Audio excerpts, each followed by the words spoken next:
Okay, episode 617, part two of the vintage penny roll. I will link underneath here in the comments. I will link part one in case you didn't watch part one first.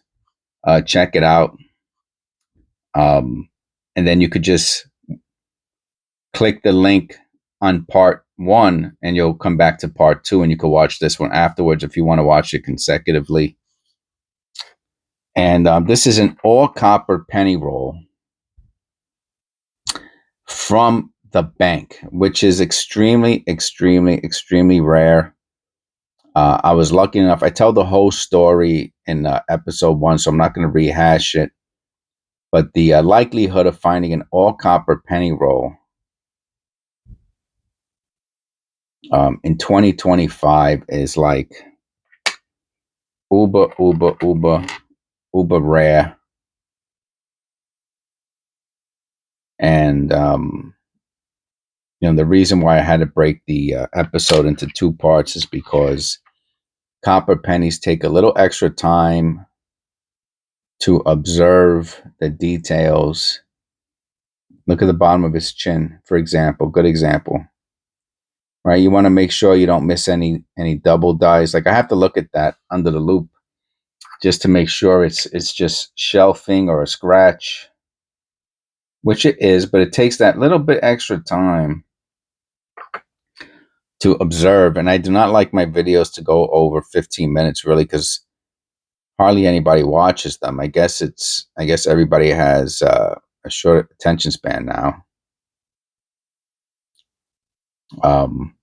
My members get to watch the videos as they're uploaded. So my members get to watch part one and two on the same day that I misaligned die, that I upload them.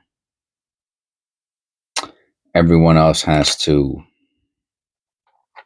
wait for the next day, which is fine, right? It's no big deal. I try to put a 15-minute video up every day. Look under his chin. Look at that angular shape under his chin.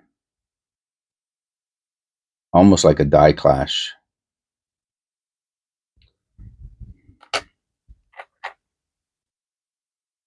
But these are absolutely stunning. These pennies are.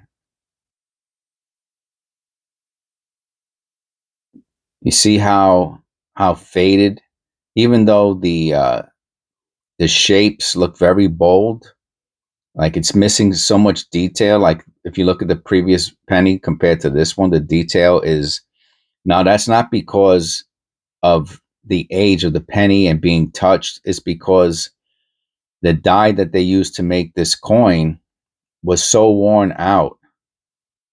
This was at the end of life for the die, and the image just lost a lot of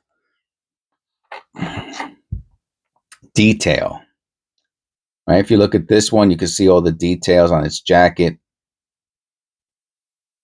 and his face, and his hair, because the dye used to make it was much newer.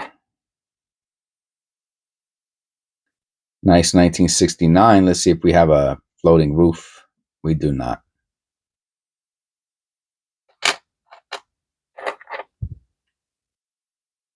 What stunners. What we really needed was a nice error coin. Remember that the condition of a coin will improve or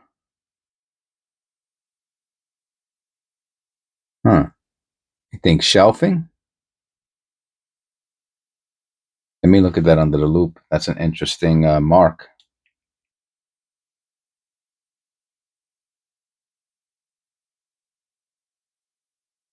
Difficult to tell what that is. Eric, if you're out there and you're watching the video, let me know if you think that's just die deterioration. But it does look like a shape. It's not a strike through. I'll see if I can get a little closer. There's a shape on the S.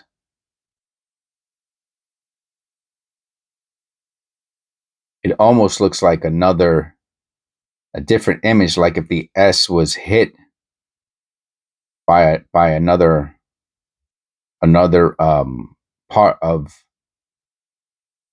It looks like a double die on the S is what it looks like. Like if the die was struck by something else, which isn't necessarily a double die, but it's very, very interesting. Let me take a picture of that. That'll be for the thumbnail.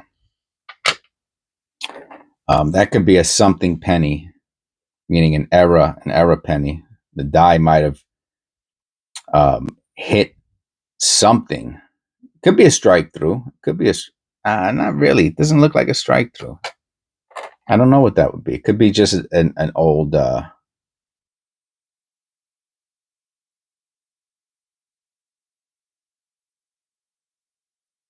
see that on the 7. And look at the top of the motto. It's the 7 really that got me. Let me look at that under the loop. It's probably just shelving.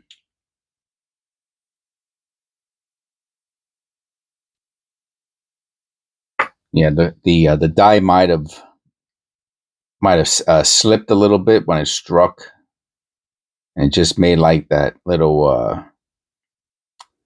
But it's funny. The funny thing is that also double dice look like that too, with a little bit of spreading. So the question is that spreading or is that slipping on the previous penny? Because spreading and slipping look similar, and that's the. So you would have to find the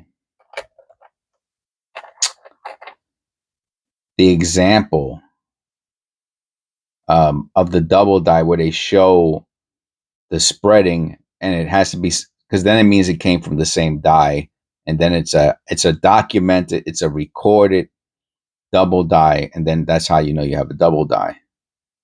We have a die clash there. Nice die clash. Yeah, these pennies are absolutely out of this world, man.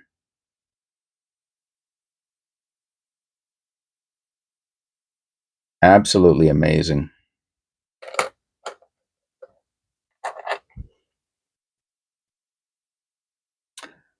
The chance to find, usually you will not even find one penny in this condition when you're penny roll hunting, not even one. So to find multiple in mint state condition, it's extremely, extremely rare, you know. And this is one of the amazing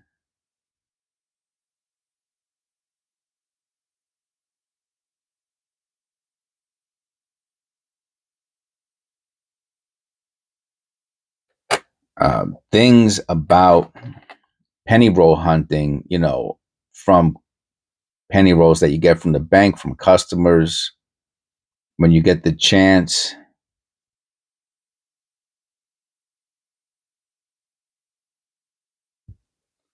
to find mint state pennies, depending on, you know, what it is that you're going to do with them, right? Everybody does something different. Look at that.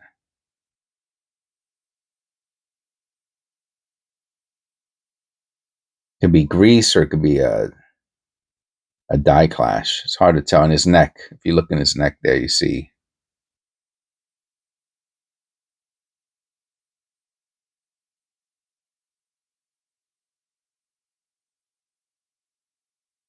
Now let's check this out real quick. Okay, no rotation.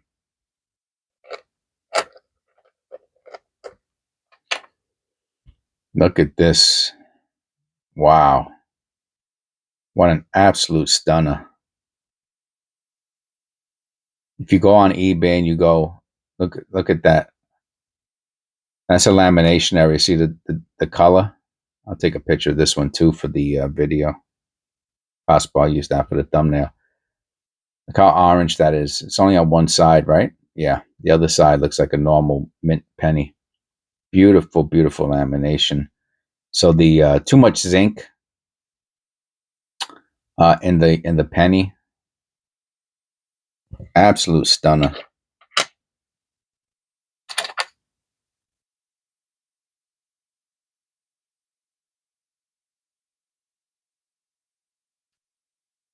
Beautiful, beautiful, beautiful penny roll.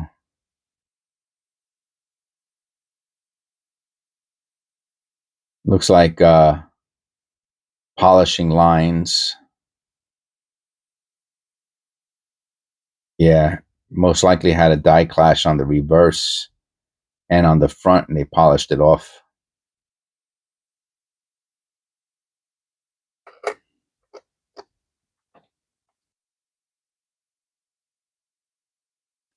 $1969, and no floating roof. So I hope you enjoyed the video. It's always a nice treat to open up, to hunt through a penny roll like this that has all copper pennies. It's super, super rare, and it gives you a once in a lifetime opportunity to, if you do find an error, that it's on a really, really nice condition coin.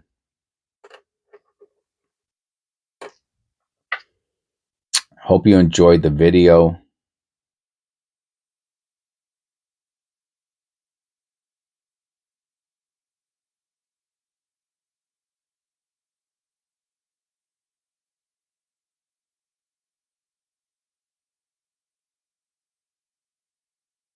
Hope you all click like and subscribe, and I'll see you in episode 618.